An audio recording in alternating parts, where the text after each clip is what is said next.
shirkan haweenka Soomaaliyeed uga socday dalka Koonfur Afrika ayaa maanta lagu soo gabagabeeyay magaalada Cape Town ee wadankani iyadoo shirka ay ka qayb galeen xubno ka socday ururada haweenka ee South Africa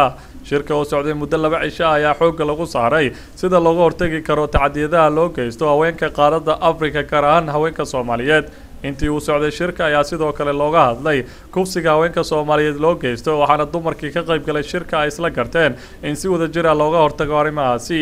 gabadh ka socotay ururka Action Support oo shirka uga timid magaalada Johannesburg ayaa madasha ka sheegtay in ururka haweenka Soomaaliyeed ee South Africa ay taageeri doonaan iyadoona xustay inay muddo sanad ah ka caawin doonaan dhinaca waxbarashada iyo tababarka xirfadaha waa kuwan qaar ka mid ah haweenkii ka qayb galay shirka oo ka warbixinaya dareenkooda ku aadan shirka maanta la soo gabagabeeyay. This meeting that happened over the last 2 days here in Cape Town at the Burnley Lodge has been a gathering of Somali women that has come together with express needs to look at what are the issues and the challenges that are facing them. My name is Kate Gardner. I've travelled here from Johannesburg as a member of the Action Support Centre to come and support these women in the first meeting of the South African Somali Women's Network, which has been launched here today. We are in Cape Town in the Western Cape. salaan ka bacdi shirkan waa shir ay gabdho Soomaaliyeed isugu yimaadeen waana shir ay ayagu anagu soo organize gareynay markaan aragnay baahidayada dhibaatadayada aan ogaanay inaan dhibaatadayada cid kale wax ka qaban karin anagu wax ka qabanay Action Support-na gabdhaha nooga yimidna waxay naga ballan qaadeen inay muddo sanad ah ay nacaawiyaan si aan lagu hayo ugu istaagno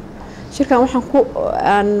ka hadalnay oo aan aad uga hadalnay dhibaatooyinka gabdhaha oo wax la soo koobi kara ahayn kuwa inta naga haysta kuwa dalkii naga haysta labadaba waan ka hadalna dalkiiba intaan la gaarin kaayagii Soomaaliya balkan dhibaatada naga haysata waxaa shalay noo furmay shir haweenka Soomaaliyeed isugu yimaadeen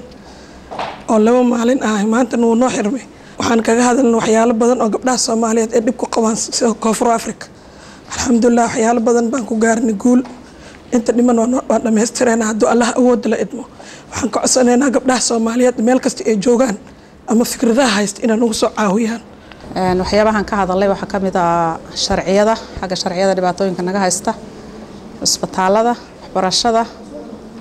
iyo bulshada oo aan ka dhex muuqanin oo aan dhinaca kale gudoomiyaha jaaliyadda Soomaaliyeed ee gobolka Western Cape ee wadankani South Africa mudane Cabdi Jido oo ka qayb galay xafladii xiritaanka ee shirka ayaa sheegay inay taageero la garab taagan yihiin ururka haweenka Soomaaliyeed ee Koonfur Afrika haddaan nahay Somali Community Board aniga oo ku hadlaya taageero buuxdo oo aan kala har lahayn ayaanu siinay gabdhaha waana la soconayaa Mustafa Hassan Universal TV Cape Town.